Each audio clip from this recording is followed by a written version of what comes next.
In today's episode, we have John Horn, and we have a bit of a controversial debate that we are going to settle once and for all.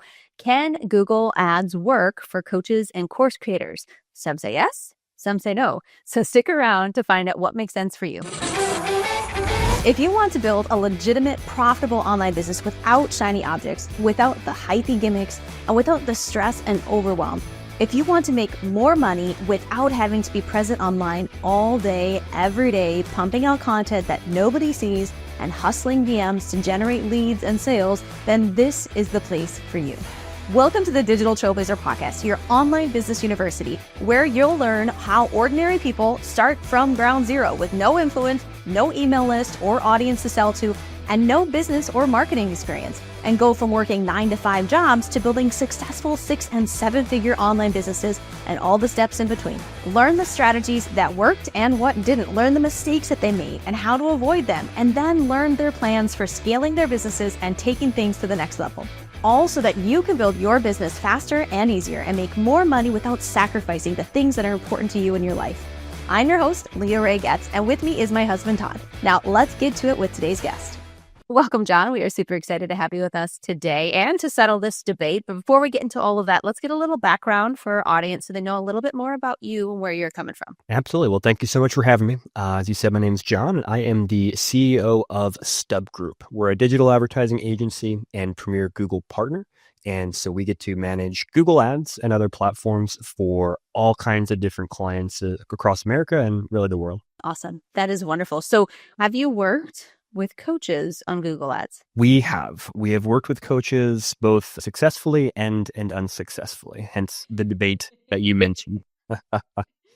Yeah, absolutely. So what's the deal with Google Ads? Because it's not the go-to platform, definitely, for selling coaching, for selling courses. So what's the deal? Does it make sense? And who does it make sense for? Yeah, so I think the first thing to kind of dig into is what is Google Ads? Because most people, when they think of Google Ads, they think of you type something into Google, an ad comes up, that's Google Ads. And that is the bread and butter, certainly, of what Google Ads is. But there's also a lot more to the picture. You have YouTube ads as well, which is a massive opportunity for, I would say, for course creators. We can dig more into that as well. And some other ad types, that shopping ads, which don't make sense or not applicable to most course creators. And then Google's display network, which Google will try to convince you to put a lot of money into, but I very rarely would recommend doing that. So, you've got these different types of ads, and really for course creators, when they're thinking about it, they're looking at, okay, well, obviously, can I make money from Google Ads? And should I run Google Ads? And the framework, the way that we recommend to think about it is, first of all, are people searching specifically for what you're selling? So if you have, I don't know, I'm just going to pick some random stuff here. If you have a course about how to fix your finances, that's a relatively broad thing. And while people could search Google for, course to fix my finances, I'm sure some do, there's probably going to be a lot of stuff that comes up for that. So you could try advertising on that and seeing if you can get people to click through your ads and click through your funnel in a way that's profitable. But you're not going to probably see the same amount of success as if you were maybe in a more niched area where, hey, if someone searches course for X, Y, and Z, A, there's not a lot of options out there, and B, you've got a great opportunity there or a great offer there for them. You might actually be able to make that work through Google Ads, through the search ads. Where I would say a lot of course creators can see potentially success with Google platforms is YouTube in particular. And I would think of YouTube more as you might think of Meta. You're going into Facebook, you're going into Instagram, you're saying, these are the types of people who are relevant to my course, to my content, based upon whatever demographics, psychographics, what they've been interested in searching for, etc. YouTube is very similar to that from a targeting perspective, except that YouTube also has all of Google's data, which they know what you've been searching for in Google. They know what YouTube videos you've been watching. They know what channels you're subscribed to, etc. And so that, I would say, and again, we can dig more into targeting options and strategies and whatnot, but that is where, for most coaches, I would encourage them to start, is how can I leverage YouTube and YouTube ads as a part of that to sell my courses, sell my content, get new clients. Okay, interesting. So I've actually seen some YouTube videos about running Google ads for courses. So it wasn't recent, but it brings to mind some things that she had mentioned. So what's the strategy on those types of ads? Are you kind of looking for some like really long-term keyword kind of stuff that you can do? Should it be like an opt-in page that they have to opt in for right when they get there, or it should be like a blog post that has a call to action in it? Like what makes sense? Definitely see, the funnel, the normal funnel that you might use in Meta or something being very important on YouTube as well. So it's all about how do we just make people aware of us as a course creator and start building credibility. And I don't want to sell people stuff right out of the gate, generally speaking. When they're cold traffic, what I want to do is I want to interest them. I want to get them watching my video, and I want to use my video itself as a qualifier. So if people are watching my videos and getting through it, that means it's interesting to them. And so I can start working my way down through the funnel. And I want ultimately to get them to subscribe to my channel and be seeing my organic videos as well. Because this is, I think, really key. With YouTube, advertising is awesome, but organic is awesome as well. And they work together in a number of ways. One would be obviously if you have an organic video that's done very, very well, then you can take that video and that is your ad. And now you just pour fuel behind it. You go out and target additional people, get additional reach, but you already know you've got a high retention rate on this video. People are clicking through your description to purchase things. So it's great content. And it's just about finding more people with that great content. So that's one way you can use the organic side of things. And then vice versa. Ads can be very good at getting people to subscribe to your channel, which then gives you for free, well, we all know it's not free to create videos, but at no additional ad spend, the ability to keep showing up in their feed with your organic content. And so you kind of want to build this cycle between the paid side of things and the organic side of things.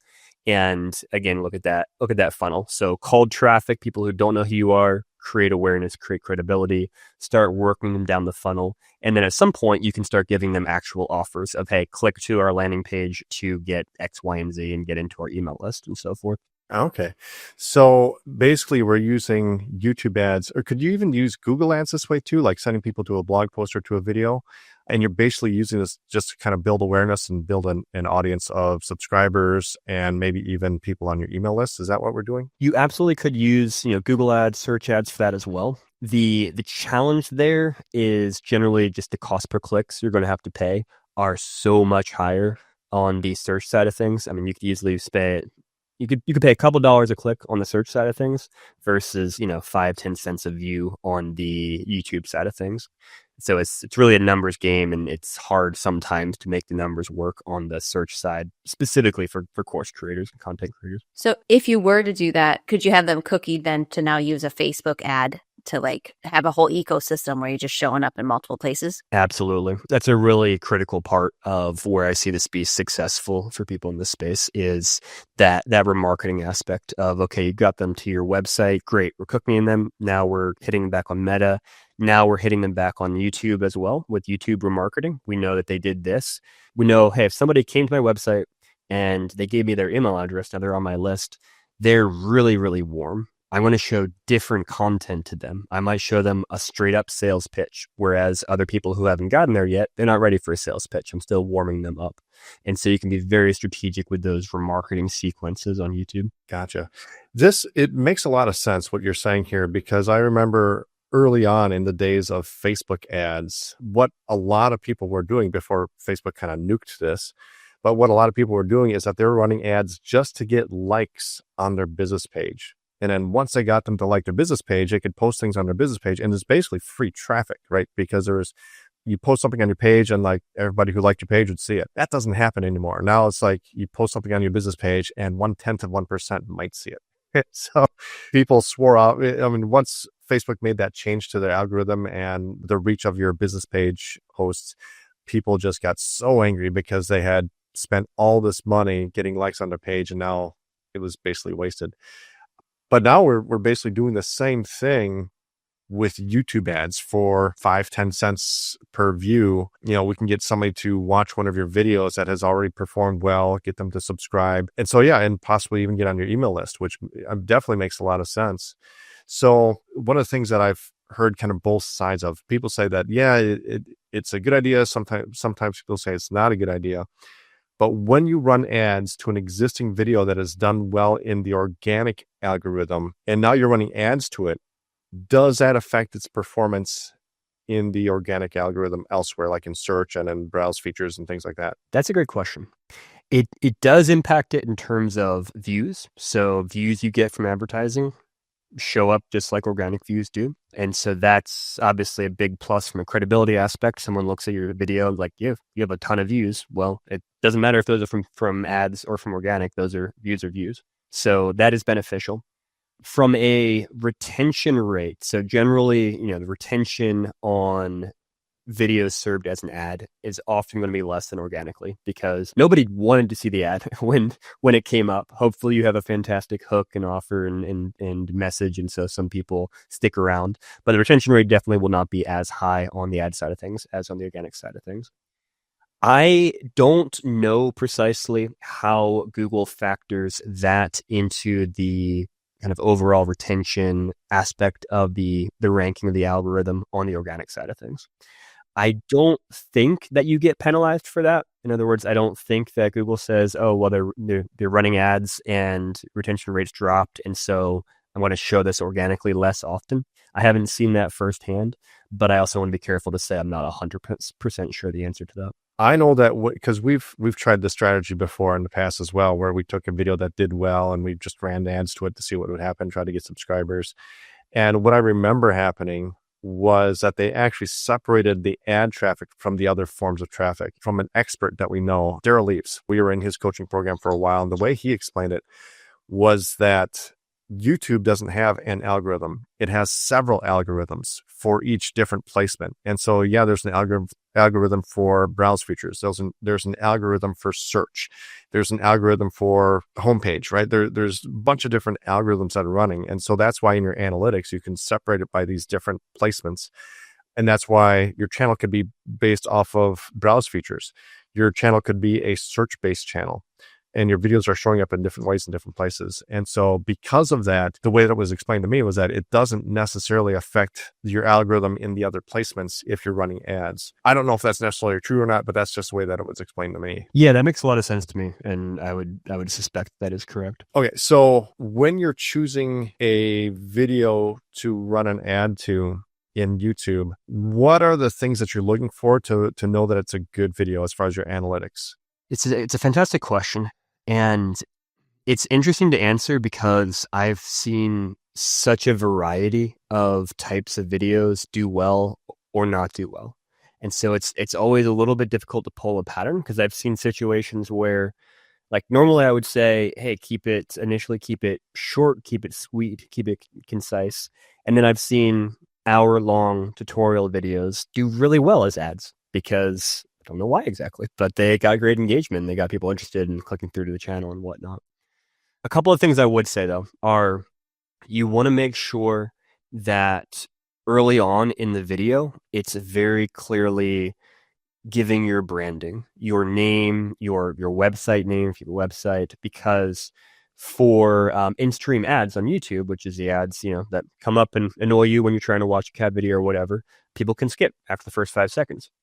But those 5 seconds are airtime where they're captive to you. And so you want to have your face, your name, your website in those first 5 seconds so that all the people who are skipping because they want to watch their cat video still have been exposed to you. And all press is good press, right? And it's free as well because you only pay when people actually watch a certain percentage of your ad or a certain amount of time. And so you get a lot of free exposure in those first 5 seconds while people are waiting to skip your ad.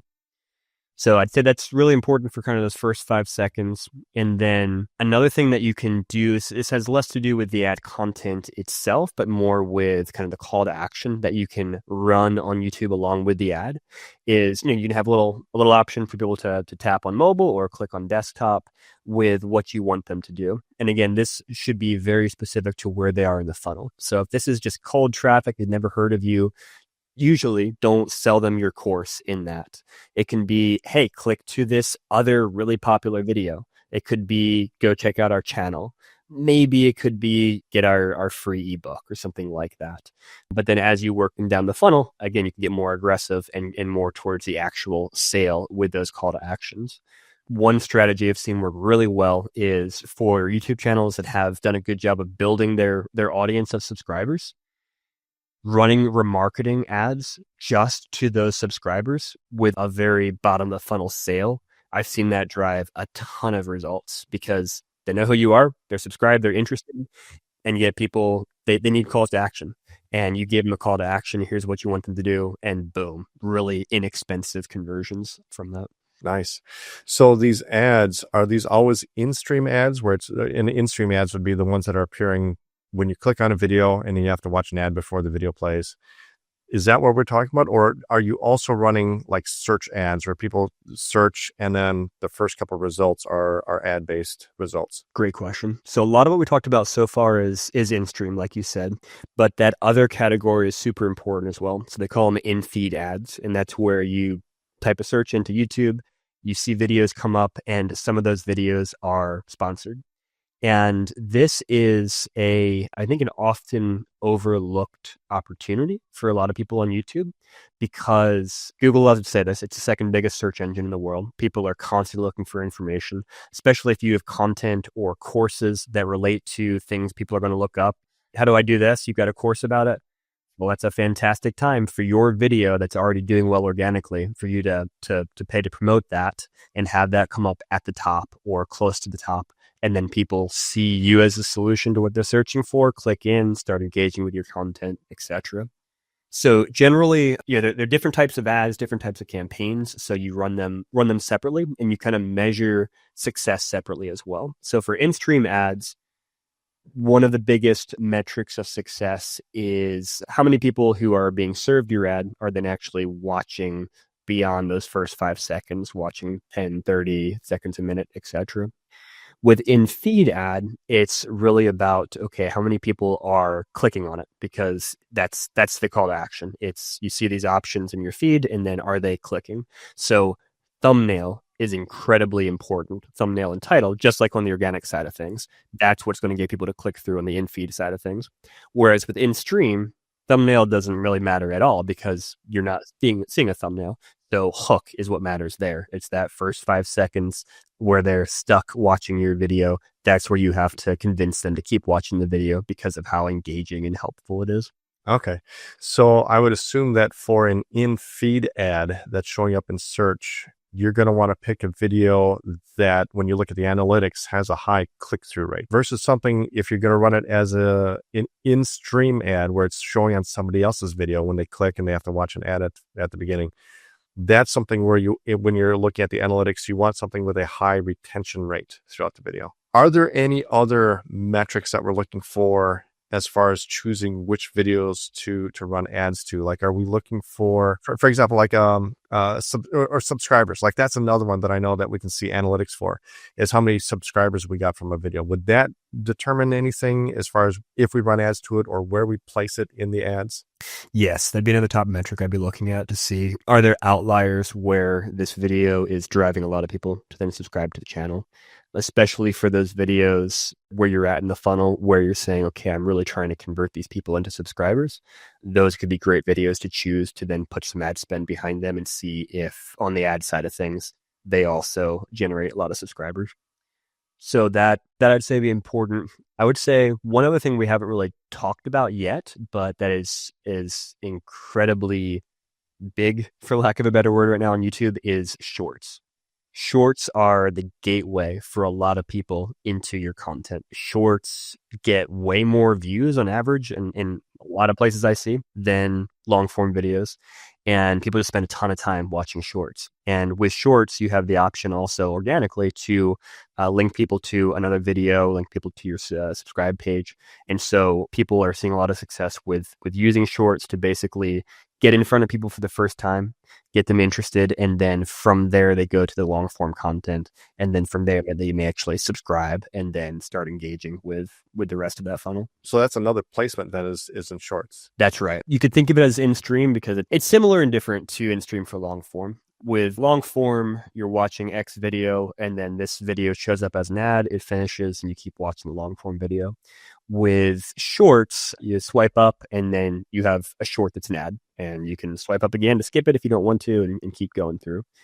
But yeah, shorts is technically another placement, and one that I'd encourage people to put a lot of focus into. Yeah, because I would imagine that if you're scrolling through your shorts, that when one comes up that's an ad, you might not even realize that it's an ad because it just looks like any other short that you're watching. Is that right? Potentially. I mean, they do have the ad symbol on there because they have to make people aware of that. So it depends how closely people are looking. If they're looking down towards the bottom left-hand corner and they see, oh, this is sponsored, then it's pretty clear it's an ad. But a lot of people are just lazy swiping through. And so they may, especially if it doesn't feel like an ad, if it feels like just cool content that you happen to put some ad spend behind, I think that's where it's really important. And that's, again, figuring out where they are in the funnel. So if this is your first introduction, you don't want, hey, buy my course in 60 seconds. You want a clip of you talking with a podcast guest about it, or just you talking about whatever the topic is. Here's the 1, 2, 3. Here's why this is cool or helpful, etc. And people love that type of content. And I don't think they care too much if it says sponsored on it, if it's interesting content. So is there a specific structure that you recommend for either shorts or other types of videos that you're running ads to on YouTube? It's a great question. I would say experiment, because I see everything under the sun work. At the end of the day, it comes down to kind of your audience and the type of content you're sharing and what's going to be relevant. So from a time perspective, with shorts, you're usually looking at a minute or less as far as length goes. And you could start in media res. You could start in the middle of a conversation. That can be engaging. You could have more of a quote unquote 3-act structure to your short. I see everything work. Maybe the biggest thing I would say is less production is more these days. So when you're on shorts, you're generally speaking not looking for like highly produced content that looks like you're at a movie studio. I mean, you've got random stuff, pixelated stuff or whatever. Obviously make sure people can, got good audio, good video, etc. But it doesn't have to look like a TV show. It can be you walking outside, looking at your phone with something cool in the background, talking about your expertise or whatever, and that can work super well. So, John, I know that we've talked about a lot of things here with YouTube ads and Google ads. Can you kind of give us like a final verdict? Like if somebody's a coach, course creator, and they're considering Google or YouTube, whether they should do it or, if they're going to do one, which should it be? What would you say is a final verdict? What do they need to consider before they dive into this? Generally, I'm going to say start with meta ads. Use that to figure out your funnel, kind of prove concept, get things working, get the numbers working for you. And then use YouTube and potentially search ads on Google as well to then reach more people and just grow the funnel and the approach that you have figured out is working well via meta ads. Yeah, I love that suggestion. Even though I think you could make YouTube ads work on the front end, I know that it does take a lot of tweaking from our experience in the past. I know that it does take a lot of tweaking and testing to really dial that in to a point where it's performing as well, or maybe even a little better than Facebook ads. But I know that from our experience, just Facebook ads is by far just the best place to start. And we've seen this from other guests as well. They'll say the same thing. Retargeting on other platforms once they've already been pixeled, once you've already reached them on Facebook, retargeting them on YouTube, on Google, on TikTok, on Twitter even, or X, right? It's a super effective way of just getting in front of people and moving them into your funnel and getting them to a purchase decision. So I think what you're saying just really lines up with what we've seen from other people and other experts in other areas too. Remarketing is to some extent the holy grail, I'd say, in this area, which is it's all about getting that traffic initially, qualifying, warming it up, and then working it down that funnel through remarketing to the place where you actually get some dollars in the door. Well, John, this has been a great conversation. For those who want to learn more about you, where should they head? Best place would be StubGroup.com, our website. Check us out there. Or YouTube channel, StubGroup on YouTube. Got lots of free content on there. Awesome. Well, thank you so much. We appreciate you. Thank you. You've been listening to the Digital Trailblazer podcast. For show notes and information about today's guest, head to digitaltrailblazer.com. Now, if you love this episode, if you got some value, make sure you leave us a review and subscribe. And be sure to share this episode with anyone you know who could use help to build their business. Thank you for listening, and we'll see you next time.